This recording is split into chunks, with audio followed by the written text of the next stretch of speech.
Hi, it's Tuesday, January the 7th, and I continue to read and wonder my way through the Book of Deuteronomy. And today we're in Deuteronomy chapter 19, verses 14 to 21. And you might say, well, wait a minute, didn't we just read 19, 15 to 21 yesterday?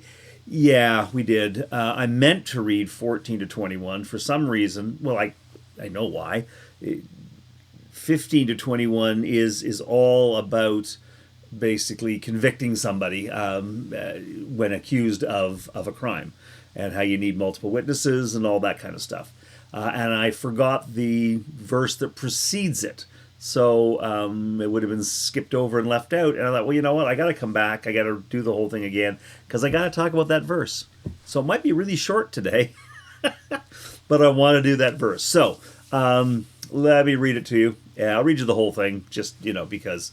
well, why shouldn't we hear the whole thing? And then I will come back and talk about that verse. And yeah, probably that's all I'm going to talk about. Well, we'll see what's going to happen. Anyway, so here it is, Deuteronomy chapter 19, verses 14 to 21. You must not move your neighbor's boundary marker, set up by former generations, on the property that will be allotted to you in the land that the Lord your God is giving you to possess. A single witness shall not suffice to convict a person of any crime or wrongdoing in connection with any offense that may be committed. Only on the evidence of 2 or 3 witnesses shall a charge be sustained. If a malicious witness comes forward to accuse somebody of wrongdoing, then both parties to the dispute shall appear before the Lord, before the priests and the judges who are in office in those days. And the judges shall make a thorough inquiry. If the witness is a false witness, having testified falsely against another, then you shall do to the false witness just as the false witness had meant to do to the other. And so you shall purge the evil from your midst, and the rest shall hear and be afraid, and a crime such as this shall never again be committed among you. Show no pity. Life for life, eye for eye, tooth for tooth, hand for hand, foot for foot. And there it is. You may remember it from yesterday. I'm just wondering about yesterday. I mean, I've had time to think about it all day yesterday, and woke up this morning thinking about it. No, I really sort of ran through it yesterday in terms of the idea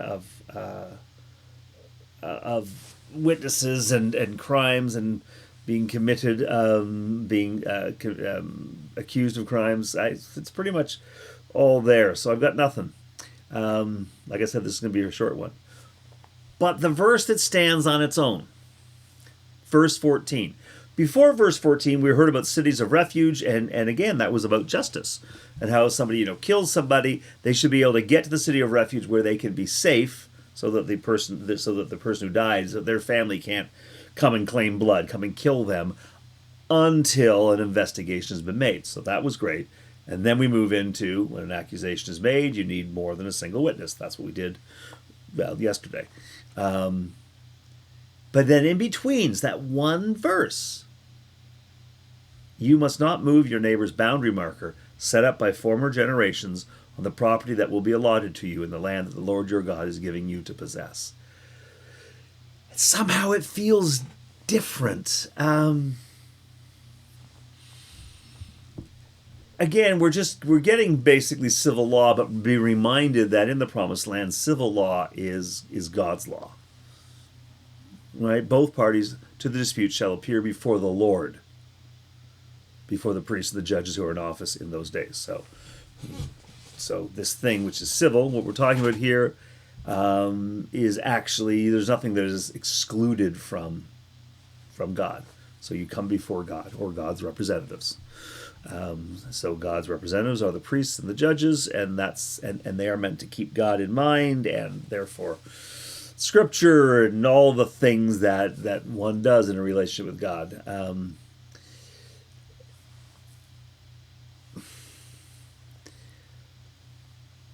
But what are we to make of you must not move your neighbor's boundary marker?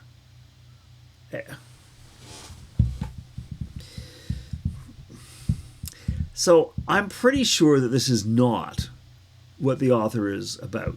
But this is what I've been thinking about. I mean, I realized yesterday I'd skipped over the verse. what an idiot I am. Should I go back and record? Nah, there's nothing to it. There's nothing in that verse that's really worth talking about. Yeah, don't move the boundaries, You can't just sort of arbitrarily go, oh, no, my property starts here now and yours starts over there. You can't do that. So I didn't think there was anything to talk about. And yet, it ate at me all day.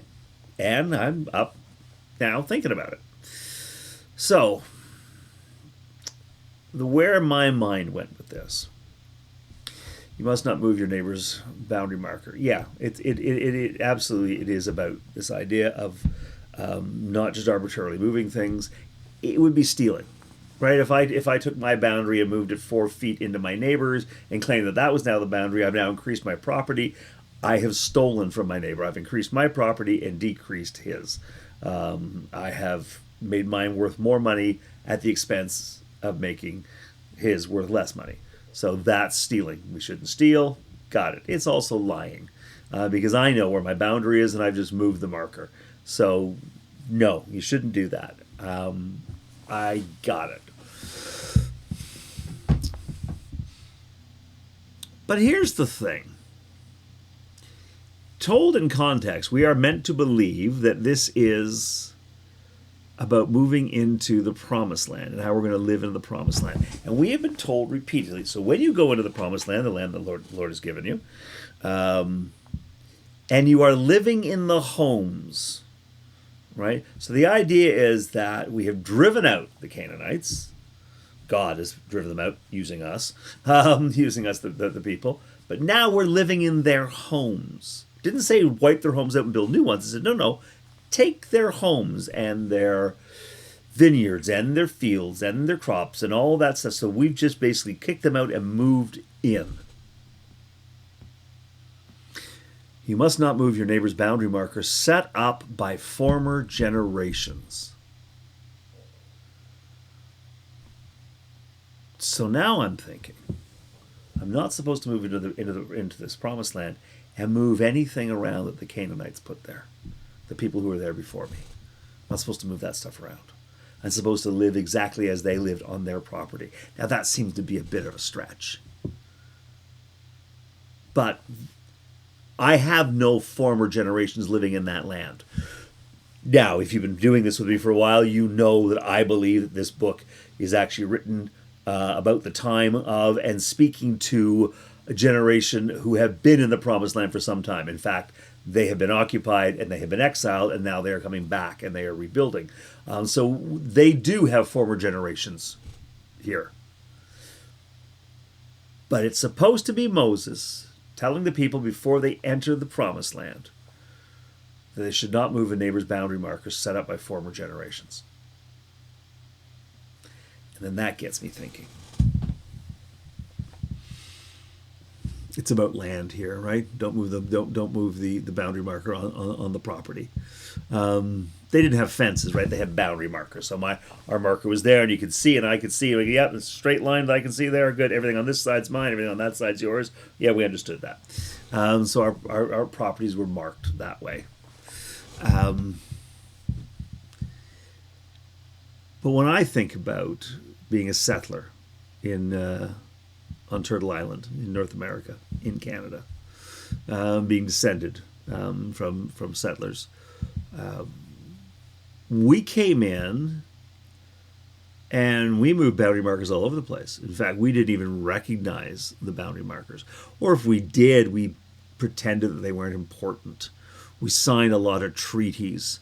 We nodded an agreement to a lot of agreements, but we didn't follow through. We didn't do the things we were supposed to do.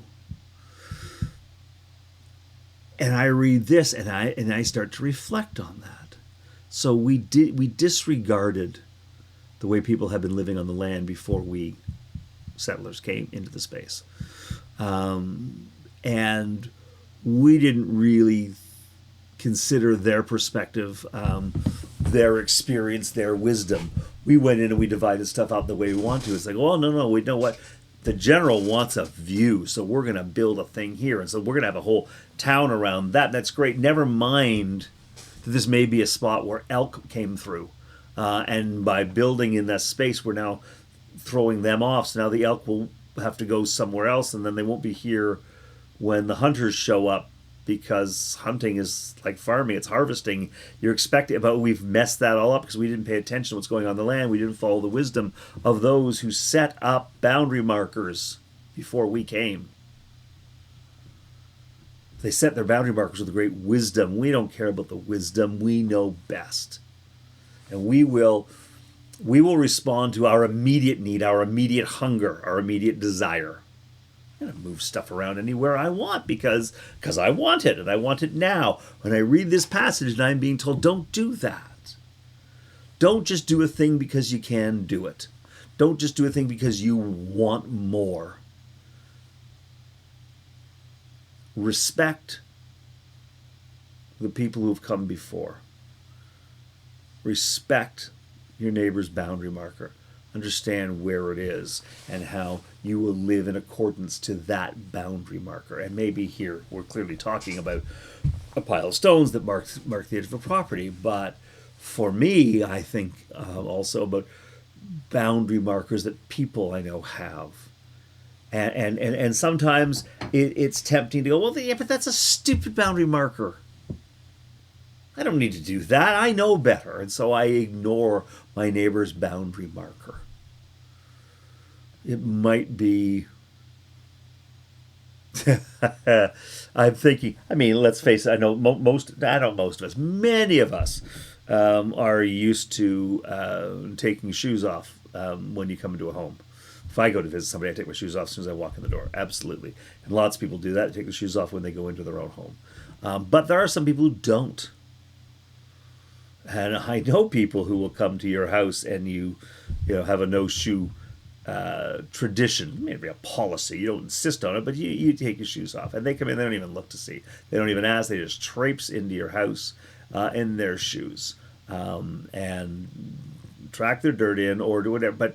But it feels disrespected. Suddenly you're sitting there and you're like, this person doesn't even want to know how I live, doesn't even ask or care, isn't interested in fitting in. They're just here to dominate, because otherwise they learn the way we do things here. But no, they don't care about they don't care about me. They don't care about us. Right?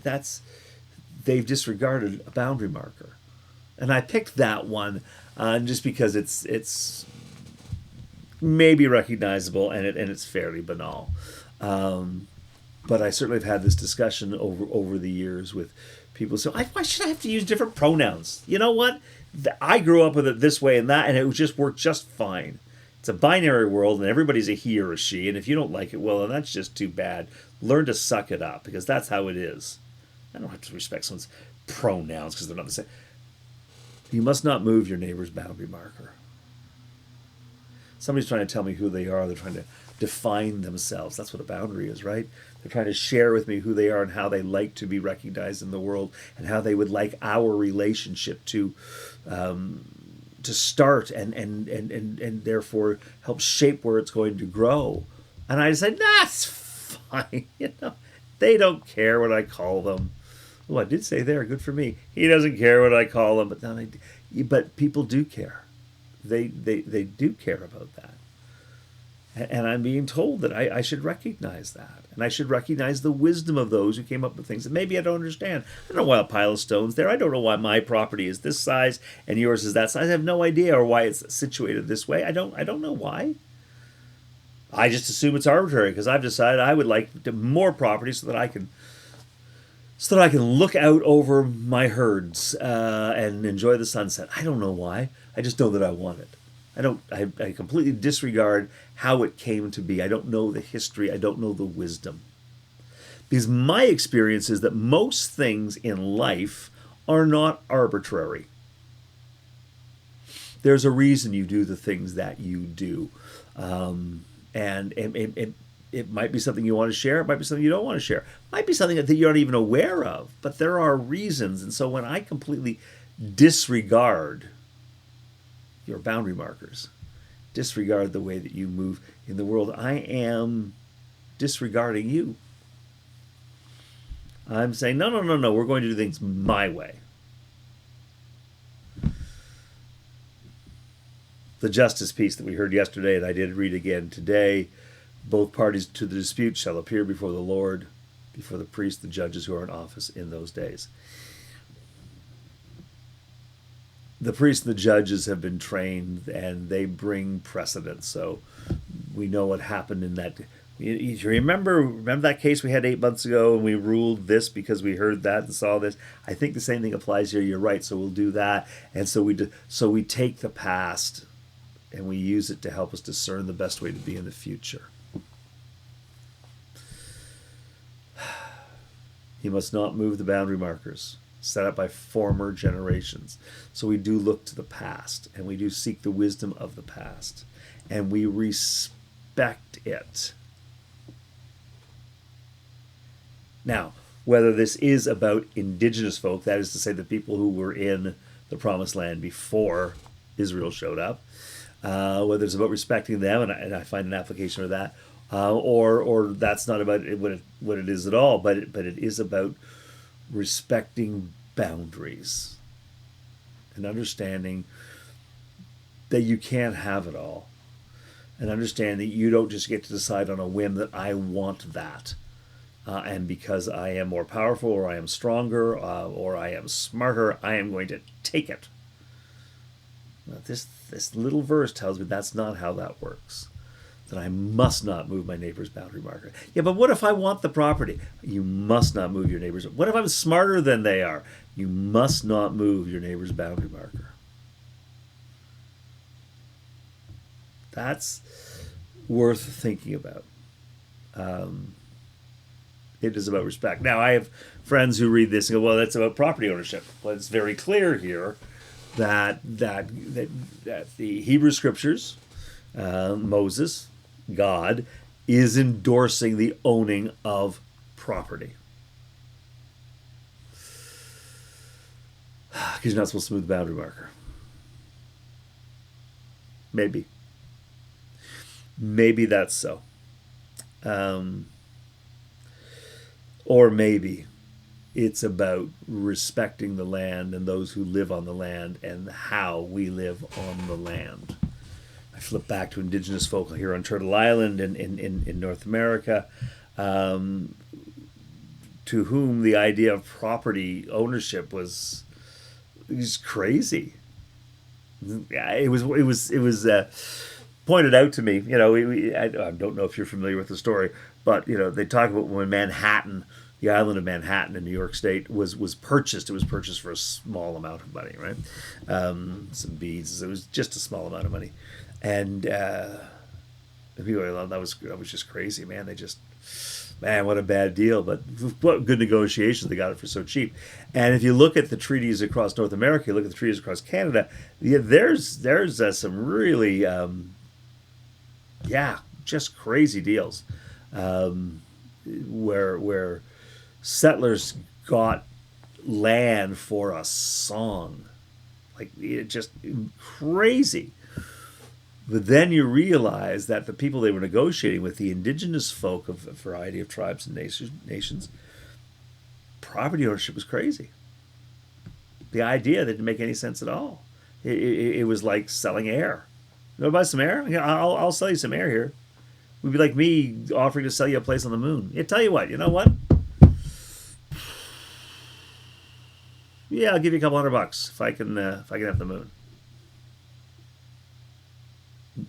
The moon.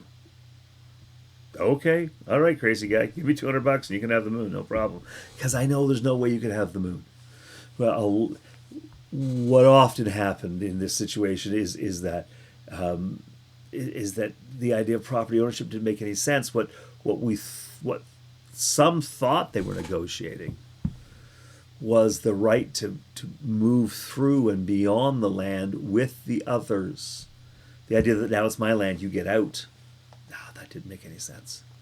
What it was an agreement. This is where I will graze my cattle. This is where I will pitch my tent. This is where I will do whatever it is that I do. But the land isn't mine. It's just that we're all agreeing that nobody is going to make it difficult for me when I'm in this area here. Now, if I want to take all my cattle and move them way over there, well, no, wait a minute, someone else has got that.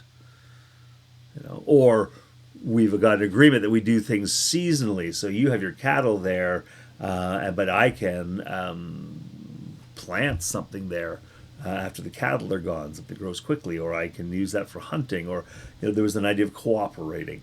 I know this is true in indigenous cultures in North America.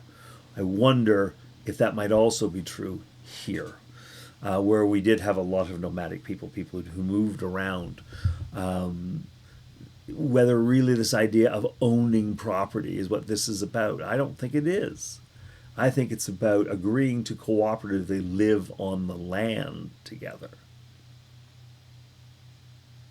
Now, again, I know that this is not what the author was talking about.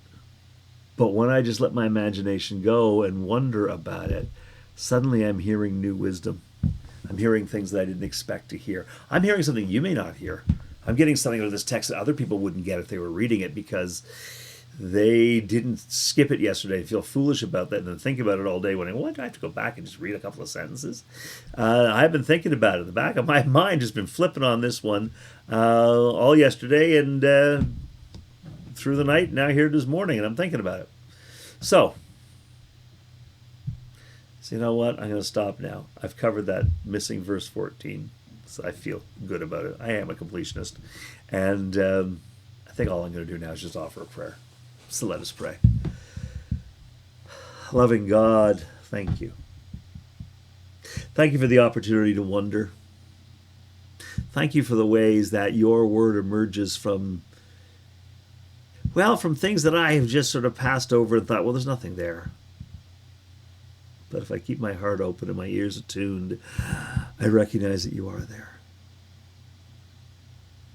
I recognize that there is something in this. And when I allow my imagination to seek you, I not only find you, but I hear your word. God, as we hear your word, may we be drawn to it, and may we continue to grow in faith. We pray in the name of your Son, Jesus Christ.